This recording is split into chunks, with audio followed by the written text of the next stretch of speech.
SSC के GK GS series में आप लोगों का फिर से स्वागत है। तो आज का टॉपिक है पूर्व मध्य काल में सीमावर्ती राजवंश, जिसमें है पाल, सेन, कश्मीर और कामरूप। तो पहला है, पाल वंश का संस्थापक कौन था? तो गोपाल। किस पाल शासक ने विक्रमशिला विश्वविद्यालय की स्थापना की थी? तो धर्मपाल। सेन वंश का संस्थापक कौन था? तो सामंत सेन। कश्मीर के कारकोट वंश का संस्थापक कौन था? तो दुर्लभ वर्धन। असम के प्राचीन नाम कामरूप का सबसे प्रसिद्ध शासक कौन था? तो भास्कर वर्मन।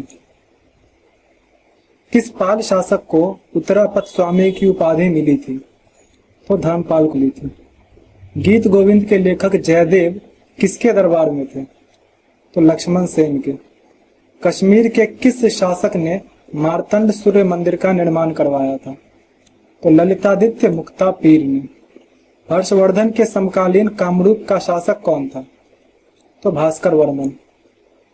किस पाल शासक ने सोमपुरी महाविहार का निर्माण करवाया था? तो धर्मपाल ने। दान सागर और अद्भुत सागर नामक ग्रंथों की रचना किसने की थी? तो बल्लाल सेन। राजतरंगिणी नामक पुस्तक किसके द्वारा लिखी गई थी? तो कल्हण। हर्षवर्धन के शासनकाल में चीनी यात्री हुएनसांग ने किस कामरूप शासक के दरबार का दौरा किया था? तो भास्कर वर्मन का। पाल साम्राज्य का अंतिम महान शासक कौन था? तो रामपाल। किस सेन शासक ने बंगाली में पहला धर्म ग्रंथ लिखा था? तो बल्लाल सेन ने। कश्मीर के उत्पल वंश का संस्थापक कौन था? अवंती वर्मन। हर्षवर्धन के बाद कामरूप के शासक कौन थे? तो म्लेच्छ राजवंश के थे। किस पाल शासक ने त्रिपक्षीय संघर्ष में भाग लिया था? तो इसका मतलब है सबसे पहले किसने लिया था? तो धर्मपाल ने। किस सेन शासक ने नदिया को अपनी राजधानी बनाया था? तो लक्ष्मण सेन ने। विक्रमांक देवचरित के लेखक विल्हन किसके दरबार में थे? तो विक्रमादित्य षष्ठ के दरबार में थे। कामरूप का वर्तमान नाम क्या है? तो असम है। किस पाल शासक ने उदंतपुरी महाविहार की स्थापना की थी? तो गोपाल ने की थी। सेन वंश का अंतिम शासक कौन था? तो लक्ष्मण सेन। कश्मीर के लोहार वंश का संस्थापक कौन था? तो संग्राम राज। भास्कर वर्मन को किसने पराजित किया था? तो हर्षवर्धन। किस पाल शासक ने तिब्बती बौद्ध धर्म के साथ संबंध स्थापित किए? तो देवपाल ने। 1 मिनट। हाँ सही है। बल्लाल सेन के बाद कौन सेन शासक बना? तो लक्ष्मण सेन बना। राजतरंगिणी के अनुसार कश्मीर का अंतिम शासक कौन था? तो जय सिंह था। कामरूप का वर्मन वंश किस शासक के अधीन था? तो भास्कर वर्मन के अधीन था। पाल शासकों का किस धर्म के प्रति विशेष झुकाव था? तो बौद्ध धर्म के प्रति। विजय सेन किस धर्म का अनुयायी था? तो शैव धर्म का। कश्मीर की रानी दिद्दा किस वंश की थी? तो उत्पल वंश की थी। कामरूप के वर्मन वंश की राजधानी क्या थी? तो प्राग ज्योतिषपुर। अतीशा दीपंकर नामक बौद्ध विद्वान किसके दरबार में थे? तो रामपाल के दरबार में। वैसे कहीं कहीं पे जो है महिपाल भी दिया हुआ है, तो इसलिए इसको कंफर्म कर लेंगे। सेन वंश के शासकों ने किस भाषा को प्रोत्साहन दिया? तो संस्कृत ने। कश्मीर में शारदा लिपि किस वंश के दौरान विकसित हुई? तो कारकोट वंश के दौरान। किस कामरूप शासक ने हर्षवर्धन के साथ मिलकर शशांक के विरुद्ध अभियान चलाया था? तो भास्कर वर्मन ने। पाल वंश का शासन किस क्षेत्र में था? तो बंगाल और बिहार।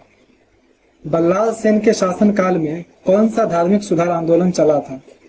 तो स्मृति आंदोलन। कश्मीर के लोहार वंश का अंतिम शासक कौन था? तो जय सिंह था। कामरूप में वर्मी वंश की स्थापना किसने की थी? तो पुष्यवर्मन ने की थी।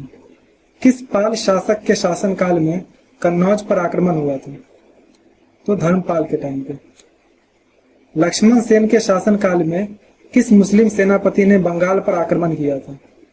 तो बख्तियार खिलजी ने। कश्मीर में उत्पल वंश की स्थापना किस महान महिला शासक के बाद हुई थी? तो उत्पल वंश की स्थापना देखो किस महान महिला शासिका के बाद हुई थी। तो उसमें तो कोई, जो तुम्हारा पहला कारकोट वंश था उसमें कोई महिला शासिका थी ही नहीं, तो इसलिए इसमें हो जाएगा इनमें से कोई नहीं, क्योंकि जो रानी दिद्दा थी वो तो उत्पल वंश से संबंधित थी, लेकिन कारकोट वंश जो था इससे पहले उसमें कोई भी महिला नहीं थी शासिका। भास्कर वर्मन की मृत्यु के बाद कामरूप पर किस वंश ने शासन किया? तो मलेच्छों ने। पाल वंश के किस शासक ने जावा और सुमात्रा के शैलेंद्र शासकों के साथ संबंध बनाए रखे थे? तो देवपाल ने। सेन वंश का संस्थापक सामंत सेन कहां से आया था? तो कर्नाटक से। कश्मीर के किस शासक ने अपनी राजधानी परिहासपुर में स्थापित की थी? तो ललितादित्य मुक्तापीर। प्राग ज्योतिषपुर किस क्षेत्र का प्राचीन नाम था?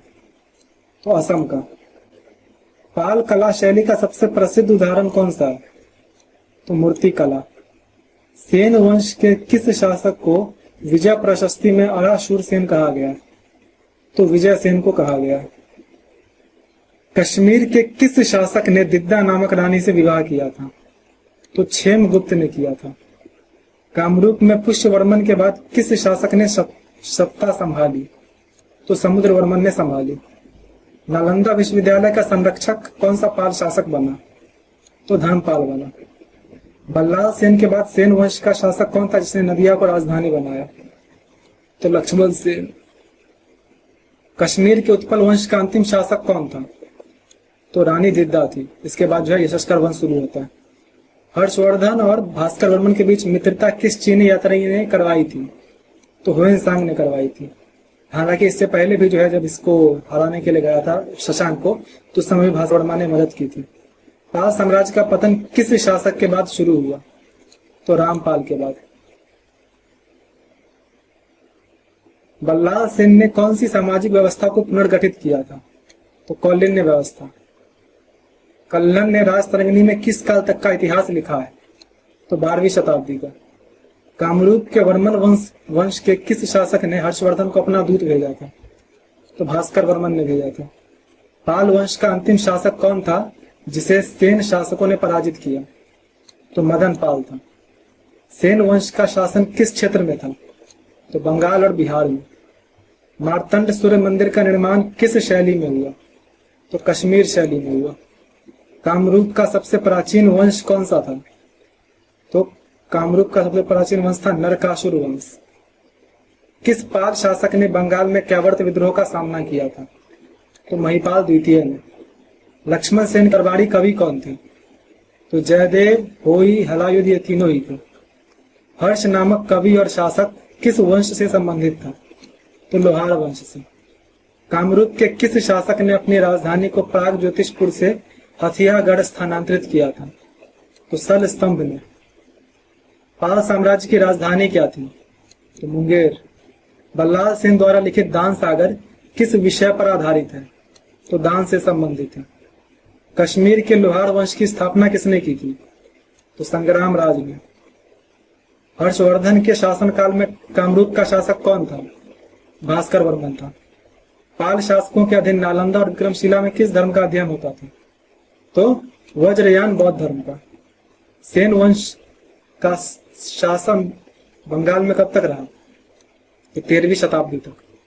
कश्मीर के कारकोट वंश का सबसे शक्तिशाली शासक कौन था? तो ललितादित्य मुक्तापीर। कामरूप के वर्मन वंश के शासकों की उपलब्धि क्या थी? तो महाराजाधिराज, परम माहेश्वर और चक्रवर्ती ये तीनों ही थे। किस पाल शासक ने बोध गया में एक बौद्ध मठ का निर्माण करवाया था? तो महिपाल प्रथम ने। लक्ष्मण सेन के दरबारी कवि धोई ने किस ग्रंथ की रचना की थी? तो पवन दूतम ने। राजतरंगिणी किस भाषा में लिखी गई थी? तो संस्कृत भाषा में। कामरूप में वर्मन वंश के बाद किस वंश ने सत्ता संभाली? तो मलेच्छों ने। किस पाल शासक को महारथी की उपाधि मिली थी? तो देवपाल को। सेन वंश का शासन बंगाल में किसने समाप्त किया था? तो बख्तियार खिलजी ने। कश्मीर के उत्पल वंश की स्थापना किसने की थी? तो अवंती वर्मन ने की थी। हर्षवर्धन की मृत्यु के बाद कामरूप के शासक भास्कर वर्मन ने किस पर विजय प्राप्त की? तो इन तीनों में से कोई भी नहीं। कभी कभी ऐसे ट्रिकी क्वेश्चन में पूछ देता है, तो इसका होगा कोई भी नहीं, क्योंकि इन तीनों में से किसी को भी भास्कर वर्मन ने नहीं हराया था। विक्रमशिला विश्वविद्यालय किस धर्म के लिए एक महत्वपूर्ण केंद्र था? तो वज्रयान बौद्ध धर्म के लिए। बल्लाल सेन के शासनकाल में दान सागर और अद्भुत सागर की रचना की गई। अद्भुत सागर किस विषय पर आधारित था? तो ज्योतिष पर। कश्मीर के कारकोट वंश का अंतिम शासक कौन था? तो जयपीड विनयादित्य। भास्कर वर्मन को ह्वेनसांग ने क्या उपाधि दी थी? तो कुमार राज की। किस पाल शासक ने बंगाल के लोगों को मत्स्य न्याय से मुक्ति दिलाई? तो गोपाल ने। लक्ष्मण सेन के दरबारी विद्वान हलायुद्ध ने किस ग्रंथ की रचना की थी? तो ब्राह्मण सर्वस्व की रचना की थी। कश्मीर की रानी दिद्दा का वास्तविक शासनकाल कब से कब तक था? तो 980 से 1003 ईस्वी तक। कामदेव का मंदिर किस कामरूप शासक ने बनवाया था? तो देखो, किसी कामरूप शासक ने नहीं बनवाया था इसे, इसलिए इसमें होगा कोई नहीं। पाल शासकों ने किस भाषा को राजभाषा के रूप में अपनाया था? तो संस्कृत। बख्तियार खिलजी ने किस सेन शासक को पराजित किया था? तो लक्ष्मण सेन को। कश्मीर के कारकोट वंश का कौन सा शासक चीनी सम्राट ताई सुंग के दरबार में दूत भेजता था? तो ललितादित्य मुक्तापीड भेजता था। कामरूप का मदन पाल किस वंश का शासक था? तो मलेच्छ वंश का। पाल वंश का शासन किस काल में था? तो 8वीं से 12वीं शताब्दी तक। विजय सेन के बाद सेन वंश का शासक कौन था? तो बल्लाल सेन था। राजतरंगिणी के अनुसार कश्मीर में अंतिम हिंदू शासक कौन था? तो जयसिंह था। तो इस तरह से हमारा सीमावर्ती राजवंश खत्म होता है। नेक्स्ट रहेगा उत्तर भारत के राजवंश। आपका जो भी स्कोर हुआ कमेंट कर दीजिए एंड मिलते हैं नेक्स्ट वीडियो में।